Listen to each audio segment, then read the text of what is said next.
Waziri wa mambo ya nje wa Irani Abbas Araghchi amesema kuwa Tehran haijawahi kuomba kusitishwa kwa mapigano katika vita na Israel pamoja na Marekani. Katika mahojiano na CBC News, Araghchi pia amesema Irani haioni sababu yoyote ya kwa nini tunapaswa kuzungumza na Wamarekani kwa sababu tulikuwa tunazungumza nao wakati walipoamua kutushambulia. Rais wa Marekani Donald Trump alisema Jumamosi kuwa Irani ilitaka kufikia makubaliano, lakini alihisi kuwa masharti yaliyopendekezwa hayakuwa mazuri ya kutosha. Wakati huo huo, jeshi la Israel limesema kuwa linaongeza wigo na mashambulizi yake ili kujumuisha maeneo zaidi ya magharibi na kati ya Irani, huku Irani nayo ikiendelea kurusha makombora zaidi.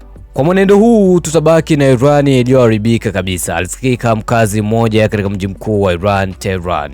Katika mji wa Tel Aviv, moto umeonekana ukiwaka kufuatia shambulio la Iran. Bana, mtazamo wako ni muhimu sana hapo, sehemu ya comment utakometisha sana.